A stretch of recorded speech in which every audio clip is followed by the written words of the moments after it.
Assalamualaikum warahmatullahi wabarakatuh. Perkenalkan saya Silvia Andini dari program studi Informatika A1 semester 5 dengan NIM 2202020012. Di sini saya akan mempresentasikan satu codingan yang menggunakan algoritma ANN untuk memenuhi syarat ujian akhir semester saya dengan mata kuliah pengenalan pola. Artificial Neural Network (ANN) adalah salah satu jenis model kecerdasan buatan artificial intelligence yang dirancang untuk meniru cara kerja otak manusia dalam memproses dan menganalisis data.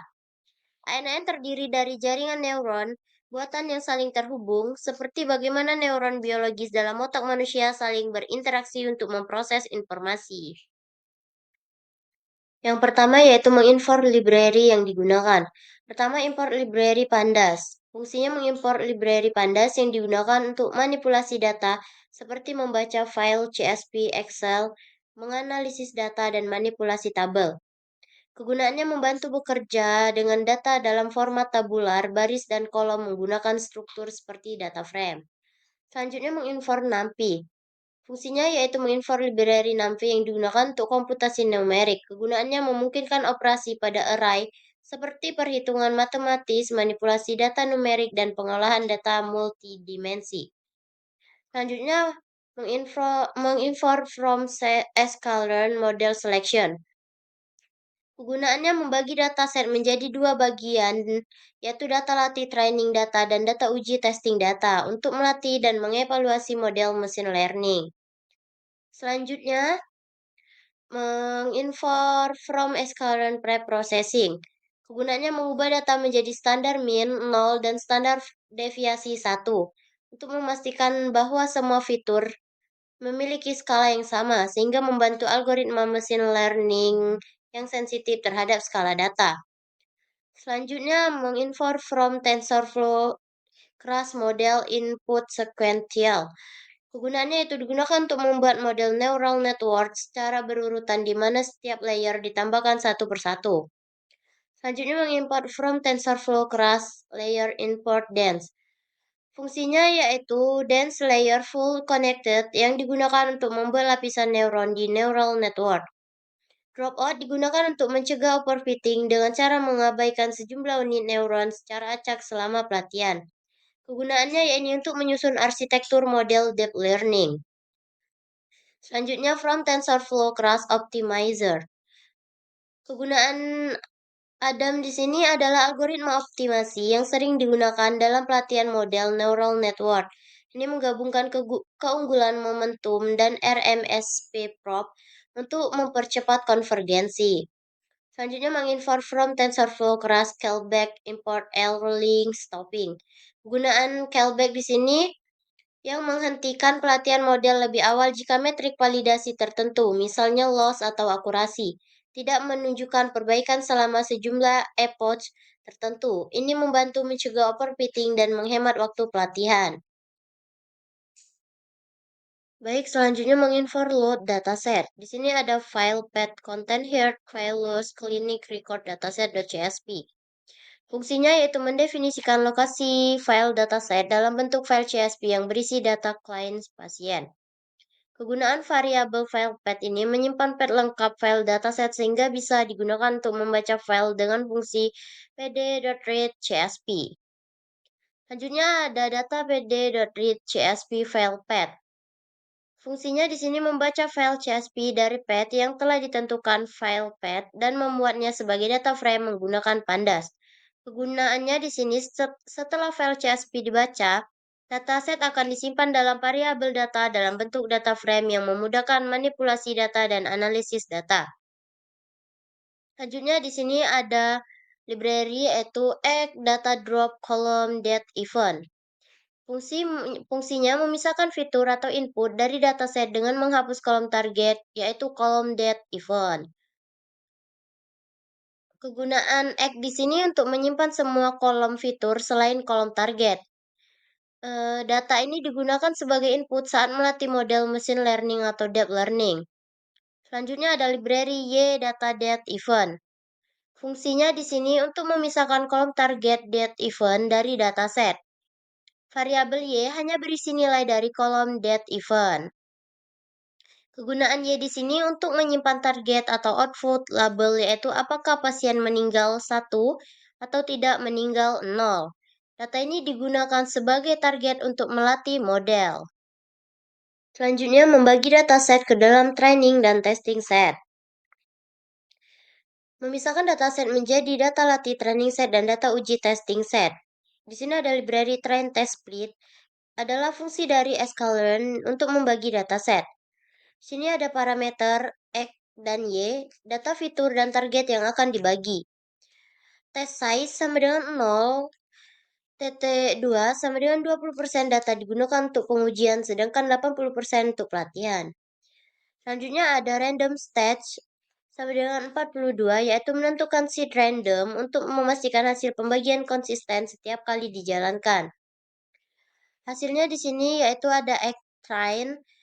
X-train adalah data fitur untuk pelatihan, sedangkan X-test yaitu data fitur untuk pengujian, dan Y-train target untuk pelatihan, sedangkan Y-test target untuk pengujian. Selanjutnya ada normalisasi fitur. Di sini ada library yaitu menormalisasikan data fitur agar memiliki mean sama dengan 0 dan standar deviasi sama dengan 1 menggunakan standar scalar. Hal ini dilakukan untuk memastikan data fitur dalam dataset memiliki skala yang sama sehingga model dapat belajar lebih baik. Selanjutnya, scalar fit transform train yaitu menyesuaikan fit scalar dengan data pelatihan dan mentransformasikannya yaitu normalisasi. Selanjutnya ada scalar transform test yaitu mentransformasikan data pengujian menggunakan scalar yang telah di-feed dengan data pelatihan. Sini ada hasilnya yaitu train dan test menjadi data yang telah dinormalisasikan. Selanjutnya yaitu membangun model Artificial Neural Network ANN. Sini ada library Squantial. Fungsinya membuat model ANN dengan arsitektur berurutan di mana layer ditambahkan satu persatu. Dan ada library Dance, yaitu 64 input dim extrain shape action. Fungsinya membuat full connected layer dengan 64 neuron. Input dim extrain shape ini menentukan jumlah input sesuai dengan jumlah fitur pada extrain. Selanjutnya ada activation relu. Fungsi aktivasi relu rectifier layer unit yang menggantikan nilai negatif menjadi 0 dan mempertahankan nilai positif. Selanjutnya ada dropout 0,3, yaitu fungsinya mencegah overfitting dengan secara acak menonaktifkan 30% neuron dalam layer sebelumnya selama pelatihan. Dan yang terakhir ada Dance 32 Activation sama dengan Relu. Fungsinya yaitu membuat Fully Connected Layer kedua dengan 32 neuron dan fungsi aktivasi Relu. Selanjutnya ada kompilasi model. Di sini ada library optimized sama dengan Adam Learning Rate sama dengan 0,001. Fungsinya menggunakan algoritma optimasi Adam untuk memperbarui bobot model selama pelatihan. Learning rate sama dengan 0,001 menentukan kecepatan pembelajaran learning rate yaitu seberapa besar bobot diperbarui dalam setiap langkah. Selanjutnya ada library loss. Fungsinya menentukan fungsi loss sebagai binary Cross-entropy yang cocok untuk tugas klasifikasi biner. Rumusnya menghitung perbedaan antara prediksi probabilitas model dan nilai target sebenarnya 0 atau 1. Selanjutnya ada library metrik sama dengan akurasi. Fungsinya itu menentukan metrik evaluasi akurasi yaitu presentase prediksi benar dari keseluruhan data. Selanjutnya mengatur early stopping. Sini ada library monitor sama dengan fail loss. Fungsinya itu memantau nilai loss validasi selama pelatihan. Jika fail loss tidak membaik selama beberapa epoch, pelatih akan dihentikan lebih awal.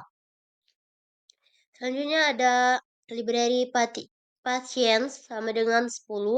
Fungsinya itu menentukan jumlah epoch yang boleh berjalan tanpa peningkatan sebelum pelatihan dihentikan. Jika fail loss tidak membaik selama 10 epoch berturut-turut, pelatihan berhenti. Selanjutnya ada library Retorts Batch Wake sama dengan True. Fungsinya memastikan bobot model kembali ke nilai terbaik dengan fail loss terendah sebelum pelatihan berhenti. Selanjutnya ini ada melatih model. Sini ada library Actrain, Yetrain. Fungsinya yaitu data latih fitur dan target yang digunakan untuk melatih model.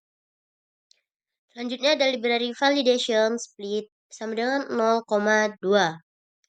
Fungsinya di sini mengambil 20% dari data latih sebagai data validasi untuk memonitor kinerja model selama pelatihan. Selanjutnya ada epoch sama dengan 100. Fungsinya di sini menentukan jumlah maksimum epoch siklus pelatih penuh sebanyak 100. Jika early stopping diaktifkan, pelatihan bisa berhenti lebih awal sebelum mencapai 100 epoch. Selanjutnya ada library batch size sama dengan 16.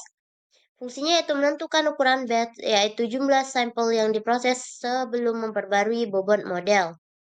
Dalam setiap iterasi 16, sampel akan digunakan untuk menghitung loss dan memperbarui bobot. Selanjutnya ada library callback early stopping. Fungsinya menggunakan callback early stopping untuk menghentikan pelatihan lebih awal jika kinerja model tidak membaik. Dan yang terakhir ada verbose sama dengan 1, yaitu fungsinya menentukan tingkat informasi yang ditampilkan selama pelatihan. 1 yaitu menampilkan progres pelatihan per epoch. Baik, selanjutnya melakukan evaluasi model pada test set. Di sini ada library model evaluate X-test, Y-test, dan verbose sama dengan 0. Fungsinya yaitu menilai kinerja model pada data uji X-test dan Y-test. X-test di sini yaitu fitur data uji dan Y-test di sini adalah target data uji. Verbose sama dengan 0, yaitu menonaktifkan tampilan progres selama evaluasi sehingga tidak ada output tambahan.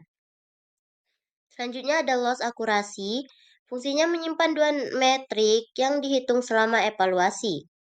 Loss yaitu nilai fungsi loss pada data uji yang menunjukkan seberapa baik model memprediksi nilai yang benar. Akurasi yaitu presentasi prediksi yang benar pada data uji. Selanjutnya ada print app test loss, yaitu fungsinya menampilkan hasil evaluasi loss dan akurasi dengan format 2 angka desimal. Loss sama dengan 4F, di sini menampilkan loss dengan 4 angka di belakang koma. Dan akurasi 4F ini menampilkan akurasi dengan 4 angka di belakang koma. Selanjutnya ada menginformat plotlib. Fungsi menginformat plotlib yaitu untuk membuat grafik yang akan digunakan untuk menggambarkan perkembangan loss dan akurasi selama pelatihan. Selanjutnya yaitu membuat figur untuk plot. Di sini ada library PLT figure fix size sama dengan 12,4. Fungsinya membuat figur dengan akurasi 12 kali 4 inci untuk menampilkan dua grafik loss dan akurasi secara berdampingan. Selanjutnya ada library PLT PLT subplot 1,2,1 ini membagi area plotting menjadi satu baris dan dua kolom dan memilih grafik pertama yaitu di sebelah kiri. Selanjutnya ada PLT plot history menampilkan grafik loss pada data pelatihan selama epoch. Selanjutnya ada PLT plot history file loss label validation loss yaitu menampilkan grafik loss pada data pelatih selama epoch. Selanjutnya di sini ada PLT title loss over epoch yaitu memberikan judul grafik loss. Dan PLT X label epoch yaitu menambahkan label pada sumbu X yaitu jumlah epoch. Selanjutnya ada PLT label loss yaitu menambahkan label pada sumbu Y yaitu nilai epoch. Selanjutnya ada PLT legend, menambahkan legend untuk membedakan antara loss pelatih dan validasi. Dan selanjutnya ada library PLT subplot 1,2,2 membagi area plotting menjadi satu baris dan dua kolom dan memilih grafik kedua di sebelah kanan. PLT plot history akurasi label train akurasi menampilkan grafik akurasi pada data pelatih selama epoch. Selanjutnya ada PLT plot history file akurasi validation akurasi itu menampilkan grafik akurasi pada data validasi selama epoch. Selanjutnya ada PLT Title Akurasi per epoch, yaitu memberikan judul grafik akurasi. Selanjutnya PLT Egg Label Epoch, yaitu menambahkan label pada sumbu egg, yaitu jumlah epoch. Nah, selanjutnya ada PLT Label Akurasi, yaitu menambahkan label pada sumbu Y, yaitu nilai akurasi. Dan selanjutnya ada PLT Legend, menambahkan legend untuk membedakan antara akurasi pelatih dan validasi. Dan yang terakhir ini yaitu menyesuaikan layout dan menampilkan grafik. Jadi fungsi dari PLT Type Layout ini untuk menyesuaikan tata letak agar tidak ada elemen yang tumpang tindih. Dan PLT Show ini menampilkan grafik yang telah dibuat.